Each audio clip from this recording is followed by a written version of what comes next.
teníamos que el día de hoy a la última hora.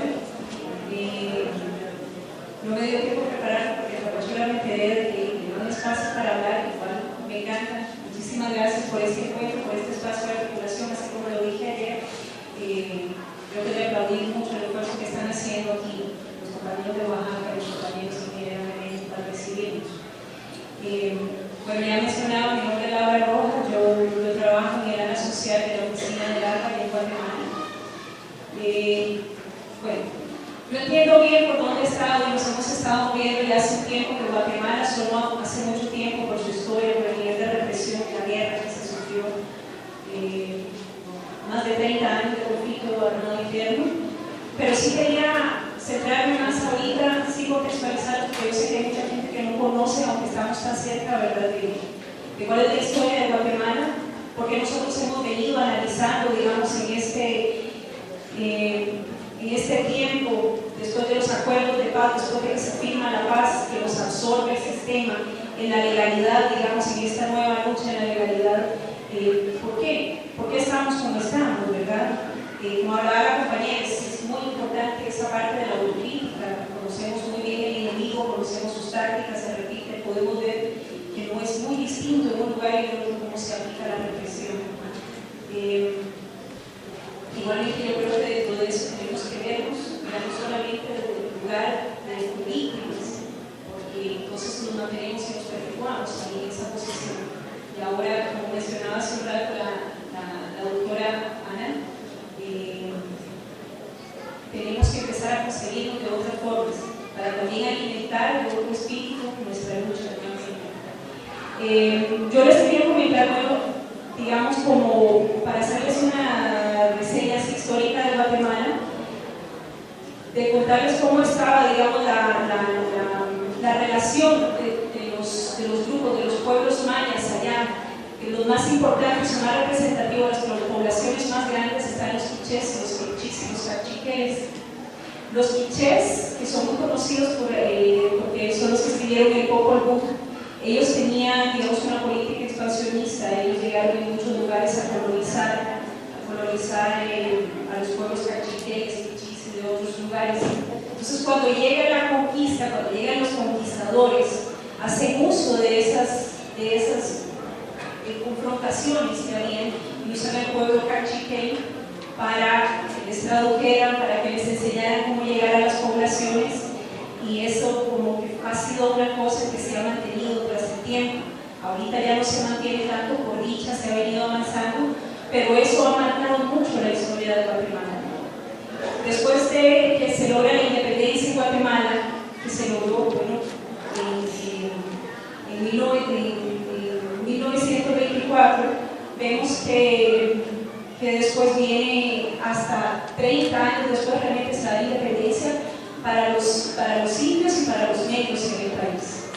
Desde entonces nosotros hemos venido con un montón de gobiernos militares, represores, y es hasta 1944 que viene el gobierno de José Arévalo y el gobierno de Jacobo Arbenz, donde se dan los 10 años de primavera que se le llaman, donde se da la revolución, que aún así en aquel entonces, por toda la campaña que ya venía anticomunista en Latinoamérica, no se hacen llamar comunistas, pero sí, había varios movimientos que se coalicionan y se logra tomar el poder en Guatemala en 1944. Se empieza a impulsar, a dar tierra a la gente, se hace una reforma agraria, se empieza a fortalecer mucho el movimiento cooperativista en el país, y es donde comete el grave error, según dicen, el presidente Jacobo Arbenz en atacar la compañía, la Fruit Company en Guatemala, que estaba tomando posesión y que además esclavizaba y tenía unas condiciones realmente humanas a sus trabajadores, donde se pronuncia y le pide al embajador de Estados Unidos de que tiene que cambiar su forma de la explotación de las tierras y la toma de la posesión de las tierras que estaban haciendo en aquel entonces, donde, promovido por Estados Unidos, se le da prácticamente un golpe de Estado al presidente Jacobo Arbenz.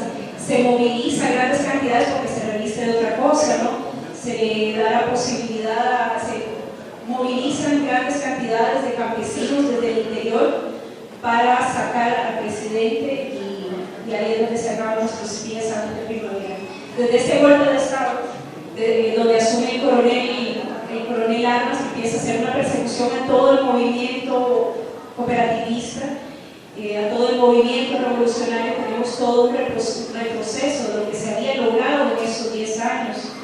Desde entonces hasta el año 86 estuvimos golpe de Estado tras golpe de Estado, tras todos gobiernos militares, y es en el 86 donde finalmente se logra una asamblea constituyente que toma posesión el primer presidente democrático, elegido democráticamente en Guatemala, el presidente Vinicio Cerezo. Es aquí donde empieza como a haber ya un espacio distinto, digamos, donde se empieza, después de mucho conflicto, de muchas contrariedades, de mucha persecución. Eso le costó, digamos, para lograr llegar al poder, a este movimiento y a esta serie de coaliciones continuas que se tuvieron que dar en diferentes organizaciones, asesinatos de dirigentes estudiantiles, a políticos, y de hecho el presidente Vinicio Cerezo fue muy perseguido y con varios intentos de asesinato. Es justamente en el año 86 donde se unen las fuerzas revolucionarias que ya habían empezado a accionar desde el año 60. En el año 60, un militar justamente que se había entrenado en Estados Unidos, Augusto Turcios Lima, es el que empieza y funda la primera guerrilla, las Fuerzas Armadas Rebeldes, que es lo que les comentaba ayer, de donde es parte ahora el nuevo partido político en nuestra representación. Desde esos años venimos otra vez trabajando el conflicto interno armado, tratando de lograr espacios, tratando de recuperar ciertas áreas, incorporar a la población, y es en el año 82 donde viene el golpe de Estado, que no vale la pena mencionar, pero voy a hacer mucha mención, digamos, de esta parte del pasado, pero es donde hace el golpe de Estado Efraín Ríos Montt. Yo sé que se ha escuchado bastante de este caso porque es algo muy reciente en nuestro país. Es donde se empieza a aplicar la política militar de tierra arrasada, que es donde van diciendo de que el combate contra el insurgente es secar el agua al pez. Entonces van y masacran a todas las comunidades que piensan que están dando alimento, que están dando medicina, o que tienen algún tipo de vínculo con la guerrilla, y empiezan a masacrar a centenares de gente. Pero vale la pena mencionar el dato, son 200.000 muertos que hay en el conflicto interno armado de Guatemala y 80.000 desaparecidos. Todavía seguimos contando, todavía seguimos en una lucha por la memoria histórica. Entonces, como les decía, es hasta el 86, en todos estos gobiernos que se vienen dando después del golpe de Estado Jacobo Arbenz, que logramos salir de la represión de del aparato militar, que es, por supuesto, nada más dirigido que por la oligarquía tradicional que existía en el país. Vale la pena mencionar, como mencionaba la compañera de Uruguay, también es un ejército que es entrenado por el ejército israelita, también es un ejército que empieza a hacer experimentos de tortura que se hacen en Guatemala, de represión al pueblo, de una manera de instaurar el terror para dejar totalmente nula la vitalidad o la capacidad de respuesta de una población. De aquí del 86, como les mencionaba, todas esas grupos armados, que ya eran 4 para entonces, estaba el Ejército Guatemalteco de los Pobres, el EGP, estaba ORPA también, estaba las FARC y estaba el PTT también, eran 4 organizaciones que conforman en el 86 la Unidad Revolucionaria Nacional Guatemalteca. Se inicia un proceso de paz que dura 10 años y es en el año 96 donde finalmente se firman los acuerdos de paz en Guatemala. En este tiempo el presidente de la República era Álvaro Arzú. Álvaro Arzú es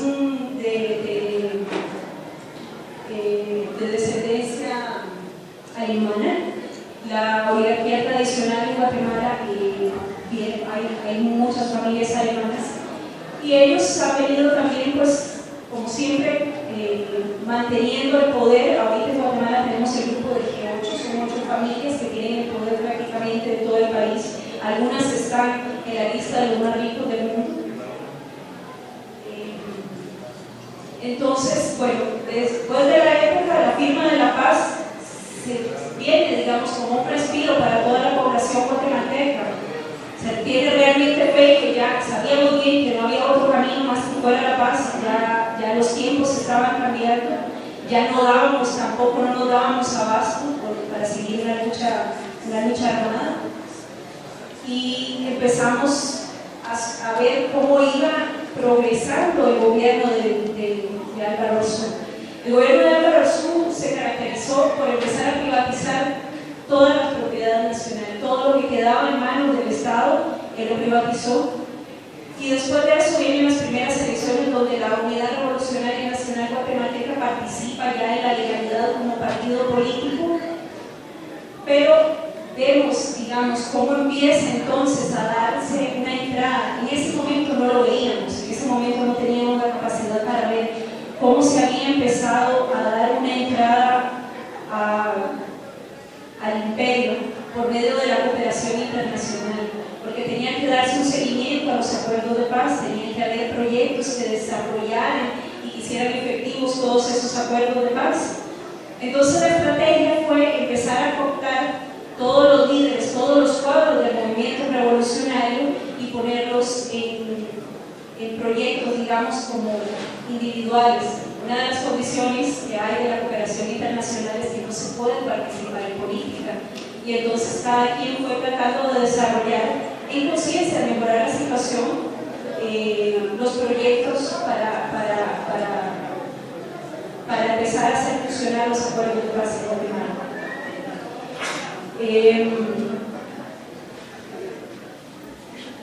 Después de las primeras elecciones, nosotros ya como RNG quedamos como tercera fuerza a nivel nacional, lo cual no era poco porque habíamos quedado en muy malas condiciones, las negociaciones no fueron muy buenas, hubieron cuestiones que pasaron a último momento antes de la firma de la paz, que nos quitaron también ventajas, que nos quitaron condiciones, digamos, de negociar todavía, porque habían tratados que se habían hecho durante los 10 años, del 86 al 96, que se firmó la paz en el proceso. Habían acuerdos entre el ejército y la guerrilla del nacional, y ellos pudieron, digamos, ver las debilidades de la unidad que ya se venía dando como para crear las condiciones y quitarnos muchísima ventaja a la hora de la negociación. Yo veo que es aquí donde empezamos, donde no previmos muchísimas cosas, no previmos el plan que ya había detrás de eso y la manera en la que se estaba engañando todo el movimiento revolucionario para caer en este tipo de negociación. Entonces, entrar realmente a competir con partidos políticos que están pues, con muchísimo poder económico, sin ningún tipo de ventaja, sin ningún tipo de apoyo, ser absorbidos por el sistema, entrar en un sistema electoral desconocido completamente y sin los cuadros que estaban ya en proyectos de ONGs.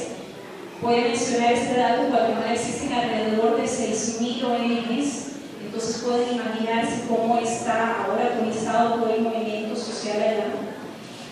Y bueno, eso nos ha debilitado muchísimo, muchísimo. Yo veo que, bueno, hasta el día de hoy, el terror que se instauró en la guerra con las desapariciones forzosas que se hicieron, con las masacres que se lograron, con la atomización del movimiento, que lo que deja además como la sensación de la gente es que no había una esperanza y que realmente no era una vía, y que se había decepcionado a la gente que quería seguir luchando hasta tomar el poder por la vía de las armas, y que habíamos fracasado. Eso fue muy difícil de soportar para el movimiento social, y después de las primeras elecciones, en donde quedamos como tercera fuerza, se da la asamblea y se divide el movimiento, se divide la URN.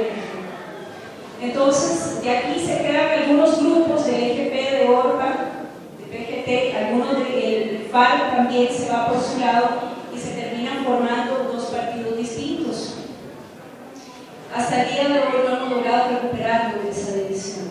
y aunque hemos intentado hacer esfuerzos realmente para construir un frente amplio desde las elecciones pasadas en 2011, todavía hay muchas cosas que tenemos que curar y que tenemos que sanar del pasado para realmente poder replantearnos de verdad desde una autocrítica muy consciente y muy humilde cuáles fueron los errores que cometimos para no volver a cometerlos. Pero claro, al lado de eso y de toda la atomización que se da del movimiento, del deshidratamiento del movimiento social y de que empiezan a emerger cantidades de movimientos campesinos, indígenas, cada quien en su región.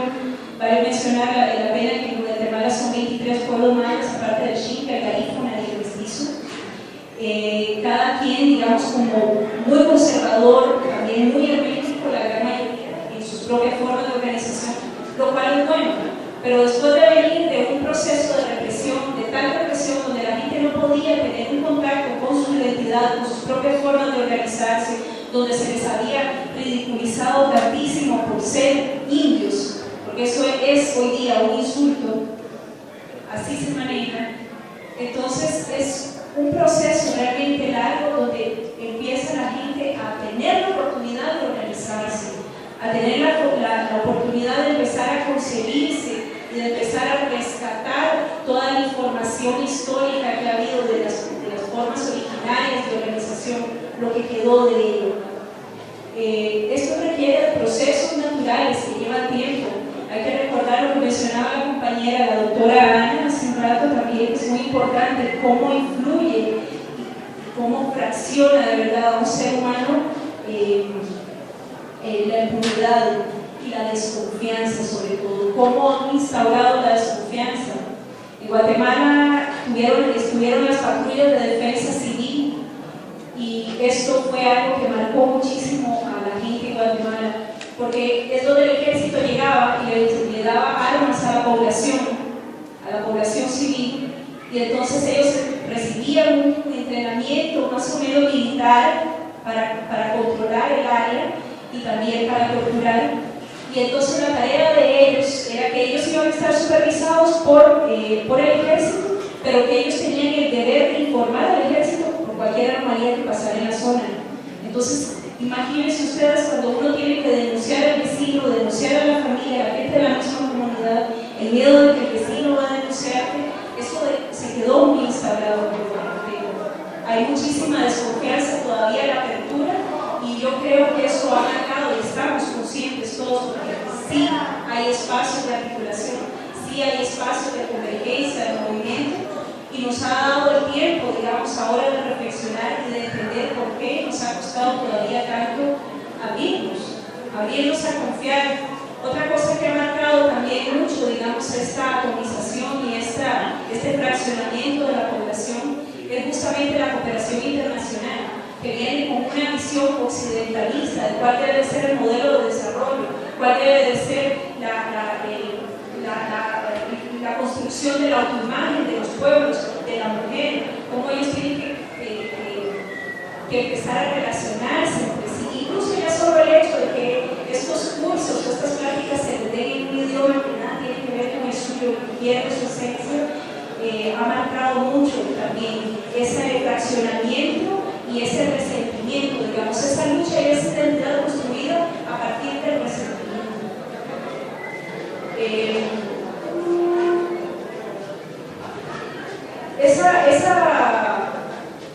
Ese sistema occidental, entonces, yo creo que ha sido también, como lo podemos ver y decía hace un rato la compañera aquí, al lado mío, lo importante que tenemos que estar conscientes, digamos, de esa identidad, de la manera en la que nosotros también, como movimientos de izquierda, movimientos revolucionarios, hemos podido caer en no incorporar las formas de pensar y de sentir y de ser originarias. En los acuerdos de paz sí podemos decir que no se incorporó la cosmovisión maya, de que el pueblo maya, que es un 85%, aunque ustedes no lo van a ver así, porque por supuesto un Estado racista jamás va a reconocer esa gran mayoría de la población en Guatemala, no se ve reflejada en esos acuerdos de paz, no se supuestamente debe representar, debe defenderlo, y él debe de sentir también, pues, de los pueblos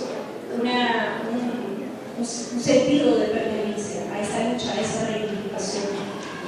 Yo podría hacer, digamos, y yo creo que es bien importante hacer como esa comparación, porque sí, en Guatemala vale mucho la pena, tomando en cuenta la cosmovisión maya, de lo que adolecemos, digamos, en este nuevo sistema, en este sistema que incorporamos o que se nos impuso en algún momento en el sistema occidental, por cómo nosotros concebimos las cosas, son todos los conceptos. Desde que nosotros trabajamos y vamos y nos esforzamos en lo que entregamos nuestra vida, nuestro pensamiento, nuestra carrera, la retribución que recibimos es el dinero.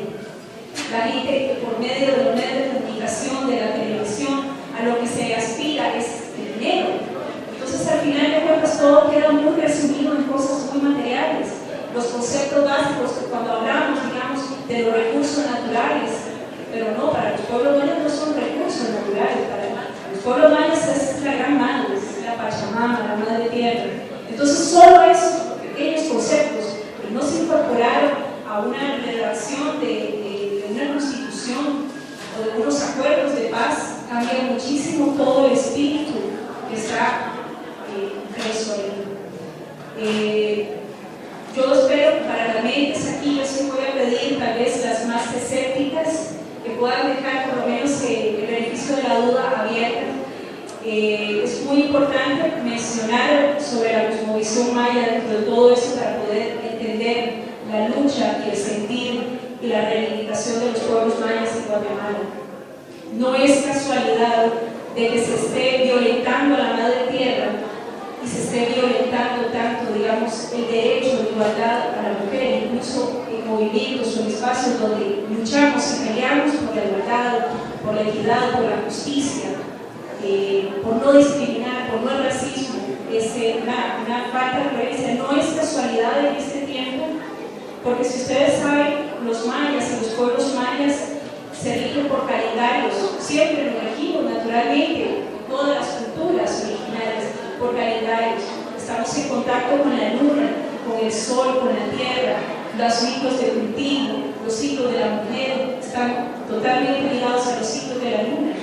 En el momento en que nos instalan el calendario gregoriano, empezamos también, son 13 lunas al año, no son 12. Todo eso empieza a crear en la dinámica diaria un desprendimiento, una desvinculación del ser humano con la tierra, del ser humano con su ciclo de naturaleza. Y eso se ve reflejado porque sí hay datos científicos, y para eso les pedía yo esa apertura, digamos, donde los mayas en sus profecías hablaban de una serie de cosas que después se deformaron en el fin del mundo, en una serie de cosas. Ellos sí hablaron con mucha propiedad y tenían muchísimo conocimiento, porque había un conocimiento de que todo en este universo tiene una conexión. Había un estudio de la matemática avanzado como hasta el día de hoy no se ha podido tener. Era un sistema vigesimal que se usaba en la matemática, no era decimal. Había un estudio de los astros, y por eso cada día, el día en que había nacido una persona, se le decía cuál iba a ser su destino, cuál era su función en esta tierra. No era la gente aspirando a ser un abogado porque eso era lo más reconocido, no, cada quien se le reconocía por su energía y se le ubicaba en ese espacio. Hoy es el día para pedir perdón, este es el día para la siembra, y cada día así, siguiendo ese calendario, nos mantenía en un contacto con el movimiento de todos los astros y con el movimiento y los ciclos naturales de la tierra. Ya en estudios científicos hay, digamos, un reconocimiento de un centro de la Tierra que tiene una frecuencia que está conectada con la frecuencia del corazón, que se llama la sonda Schumann, por el doctor que no que la descubre, pero que bueno, en este mundo científico, digamos, ahorita contemporáneo, lo da a conocer, y entonces estas palpitaciones son las que nosotros tenemos en el momento que nacemos, en 7.3 Hz. También el campo electromagnético de la Tierra está conectado directamente con el campo electromagnético del cerebro, y entonces ahí es donde nos ponemos a ver. No es casualidad tampoco de que los científicos científicos, de los que hace uso el imperio para reprimirnos, tienen este conocimiento de desprendernos de los ciclos naturales, de cómo tienen trabajando a la gente el centro de concentración de cemento con luz que no es natural para que no sientan el pasar del día y se vayan desprendiendo de todo lo que es la naturaleza para ellos y volver máquina. En eso nos han vuelto en la ciudad, nos han desprendido de esa parte. Yo quería sacar este dato cuando hablábamos de las mujeres, porque tanto hombres como mujeres tenemos nuestro hemisferio derecho, nuestro hemisferio izquierdo. El izquierdo se le habla, normalmente es el hemisferio masculino, el derecho el femenino. Aunque ambos podemos tener, hay conexiones entre ellos, podemos desarrollarlos no necesariamente por ser hombre o mujer, vamos a tener más desarrollado alguno, sino son características propias de cada persona. Pero cada uno tiene su función específica. El izquierdo es más de los números, más de los datos, más del análisis, más de usar el raciocinio, de ser más científico. El lado derecho es más espiritual, está más conectado con el arte, con la creatividad, con todo lo que tenga que ver con espiritualidad, con todo lo que tenga que ver con la subjetividad también. Eso es lo que llamaríamos el lado derecho femenino. Si puedes saber, pues el lado derecho manda al lado izquierdo del cuerpo. O sea, que se materializa en esta dimensión material las acciones en el lado izquierdo, nuestro lado creativo, espiritual, y nuestro lado izquierdo, que es más analítico, más científico, más racional, masculino, se manifiesta materialmente en el lado derecho. Ha sido hecho en el sistema de educación para suprimir, para que el hemisferio izquierdo suprima al hemisferio derecho. Eso significa que el masculino está suprimiendo al lado femenino. Está hecho de esa manera porque los niños los metemos en la escuela, por ejemplo, por poner un ejemplo, y los ponen a hacer un círculo. Les dicen, no te salgas de aquí. Si tú te sales de aquí, esto está mal. Y así es como vamos empezando a incorporar conductas de obediencia, de aceptar datos sin discutir, de no saber y empezar a practicar y a estimular la capacidad que tenemos todos los seres humanos de crear, de elevar la conciencia. Varios datos que dieron los compañeros el día de hoy, hablaba un compañero de medicina, es muy importante, sí, hay que conocer el imperio, cómo está funcionando y como todos tienen este conocimiento de nuestra naturaleza, de nuestra identidad, de toda esa información genética celular que hemos tenido por años y de intentar anularla y suprimirla. Justamente yo iba a agregar algunas cosas, hay medicinas, estábamos hablando, bueno, enferman a la madre tierra que está conectada con nosotros, con nuestros alimentos, con todo lo que viene y ingresa en nuestro organismo, con nuestro modo de producir, de ser, ¿verdad? Porque somos países mayormente agrícolas, estamos en contacto constante con la tierra. Y los medicamentos, o la Monsanto, o toda la industria farmacéutica gigante que es asesina, pues se ha encargado de hacer medicamentos que lo que hacen es calcificar la glándula pineal, que en muchas culturas se conoce como el tercer ojo, que es el que nos conecta con toda la sensibilidad, digamos, extrasensorial, con todo ese campo electromagnético del que les estábamos hablando, que está en contacto con la tierra. Todas las enfermedades psiquiátricas se vinculan a la calcificación de esa glándula pineal. Entonces sí tiene mucho que ver el aspartame y muchas cosas que meten en los medicamentos que están ligados para ir endormeciendo a la población, para ir deprimiendo a la población e ir durmiendo toda esa potencialidad de crear y de ser y de manifestarnos que tenemos. Yo no quería dejar de mencionar estos datos científicos porque en eso está basado toda la cosmovisión maya. No se habla solamente de una izquierda, de una derecha, tiene que haber un equilibrio. Si empezamos a manifestar o a dejar, por eso sí quiero hacer mucho énfasis en eso. Es muy importante darnos cuenta por qué no es casualidad que siga habiendo machismo en nuestras sociedades, que eso no permita que realmente podamos superarnos, que podamos tener un equilibrio en la construcción del pensamiento, en la construcción de esa fuerza, porque esa fuerza y esos hemisferios están en ambos, en hombres y mujeres. entonces sí tiene que haber un equilibrio para poder romper. Tenemos que saber que ha sido dirigido también en instaurar este modelo de relaciones humanas. Yo creo que eso es lo más grave que ha dejado marcado entre nosotros el capitalismo. El capitalismo nos ha hecho conscientes de un montón de cosas y nos ha dejado guerras y cosas terribles, pero yo creo que lo más terrible que ha dejado es esa forma de relacionarnos entre los seres humanos. Y es aquí donde nosotros en Guatemala, para poder construir y reconstruir el movimiento, no podemos dejar de tener en cuenta toda esta forma de pensar y de sentir y todos estos datos científicos que tienen el conocimiento ancestral. La compañera hace un rato de Uruguay mencionaba de este artista que hacía el mapa cuando decía el norte es el sur.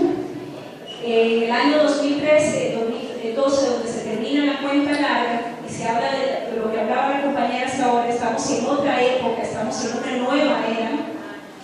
Es real, en esta nueva era, esta frecuencia que les decía de la Tierra, que está conectada con el corazón del ser humano, con el cerebro del ser humano a nivel electromagnético, empezó, que se había mantenido siempre en 7.3 Hz, empieza a aumentar periódicamente desde los años 80 hasta el 2013 a llegar a 13, el número 13 Hz, donde empezamos a sentir que el tiempo se ha acelerado un poquito más, donde también el comportamiento empieza a ser un poquito más irracional, pero también de despertar de conciencia en todos los seres humanos. El número 13, que se ha suprimido tanto en este sistema occidental en todas partes, es un número sagrado, es el máximo nivel vibracional que hay en esta dimensión, por eso para los mayas es un número mágico y sagrado, y está en toda su matemática, su construcción, la arquitectura, en fin, el uso de muchas cosas. Y entonces hablaba que al llegar al número 13 los polos iban a cambiar de lugar, por eso hablaban de que el mundo se iba a terminar, porque eso decía, pues la gente pensaba que la Tierra se va a voltear y van a haber unas grandes catástrofes. No, se refería a que iba a haber un cambio de norte a sur, pero a nivel electromagnético. Y así es como sucedió, así es como se previó, así que no es cuento. Es así, como lo concibieron, pero todo de forma intangible. Yo sé que a veces en muchos lugares estas cosas suenan como muy mágicas, pero son datos científicos que ustedes pueden buscar y que están respaldados. A veces nosotros sí, en la educación en la que hemos recibido, hemos estado muy limitados por todo el espacio material, por todo lo que se puede medir. No podemos ser tan arrogantes y pensar que con el conocimiento que hemos llevado, ya hemos nosotros podido aprender todo lo que hay en esta tierra. Pero si no, lo que sí hemos dejado es esa parte espiritual y esa parte intangible que es la que tenemos que evolucionar para lograr alcanzar el poder y cambiar las cosas.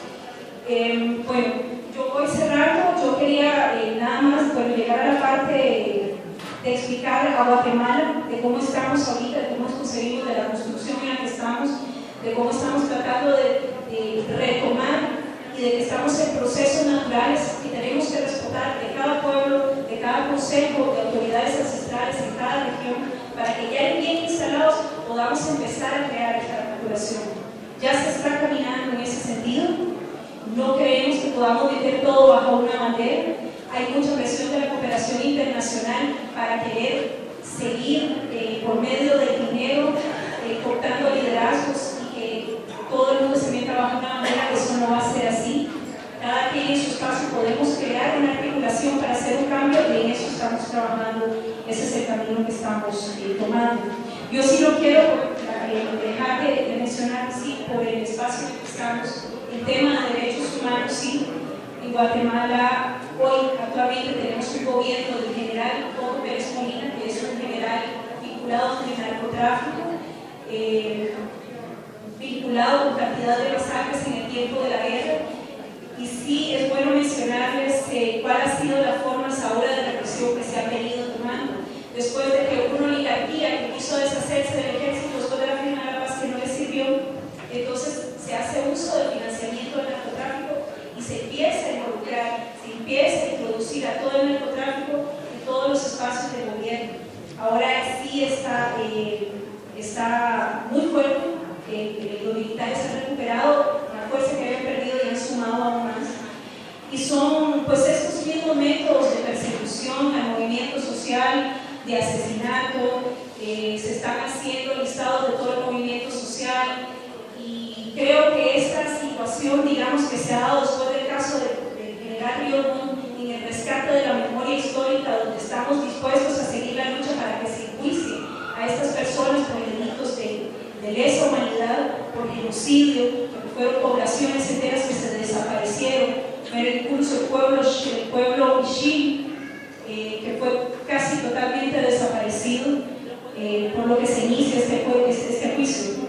El 10 de mayo del 2013 se le dan 80 años de prisión al general Ríos Montt, y desde entonces el gobierno actual, junto con la oligarquía tradicional del país, han entrado en una sesión permanente para votar y reestructurar todo el sistema judicial. Teníamos a la fiscal general de la Nación y a la presidenta del Ministerio Público, que es Claudia Paz y Paz. Ella había bajado un 25% la impunidad en el país, estaba llevando casos de criminalización al movimiento social, estaba haciendo mejorías en todo el sistema a nivel nacional. Después de que se da después de que se da la condena a Ríos Montt, y este logro para el pueblo realmente de poder decir, sí, en Guatemala sí podemos hacer justicia, esto sí fue un logro, nos unimos, creemos todavía que es un logro. Después de 10 días se anuló la denuncia, la acusación hacia Ríos Montt, se llevó el proceso hacia el inicio, se puso un amparo contra la jueza Yasmín, que fue la que llevó todo el proceso de Ríos Montt. Después asesinaron al magistrado que estaba llevando todos los casos. Quitaron el tiempo que tenía, digamos, todavía para estar en la institución Claudia Paz y Paz, donde tenía que terminar en diciembre, terminó en mayo, y desde entonces han ido instalando todo el sistema judicial a la gente que le conviene al presidente. Actualmente estamos haciendo una articulación en defensa y en protección de defensores y defensoras de derechos humanos, y habemos más de 60.000 organizaciones. Estamos haciendo denuncias, estamos tratando de abocarnos al derecho público internacional, estamos tratando de llevar campañas para denunciar la situación que se está viviendo en Guatemala, de tratar de hacer cumplir a la Unión Europea con todas sus empresas que están generando riquezas para sus países en Guatemala, que sean coherentes con su política internacional también. Hemos estado haciendo varias acciones. Queremos empezar y compartir, digamos, desde Guatemala con ustedes, porque yo creo que en este foro pueden salir muchas propuestas conjuntas. En Guatemala tenemos varias empresas mineras que están funcionando, que también están funcionando en México. Hay 5 represas que se van a construir en el río Sumacinta. Yo creo que ahí podemos tomar acciones concretas para voltear esta situación que tenemos. Bueno, yo creo que yo voy cerrando. Yo quiero decirles que sí denunciamos fuertemente y quería compartir aquí con ustedes para que tuvieran el conocimiento de cómo estamos en la situación de derechos humanos en Guatemala. La represión y el asesinato, la criminalización, la cantidad de presos políticos está triplicada del año pasado para acá, y esto parece que va a ser peor. Tenemos más de 700 licencias de exploración y explotación minera y megaproyectos que se están extendiendo a todo lo largo del país, y creo que hay muchas cosas que podemos encontrar y lograr desde estos foros. Yo dejo el lanzo aquí para toda la gente que está en la parte de comunicación. Si nosotros pudiéramos lograr construir un espacio, una página donde puedan converger toda la información del movimiento social o de las luchas o de los medios de comunicación alternativos, que podamos estar teniendo una fluidez de esa información para que podamos ir encontrando los espacios donde coincidimos y podemos tomar acciones concretas. No estamos tan solos. Entonces, bueno, pues les agradezco muchísimo por su atención, y a todas las personas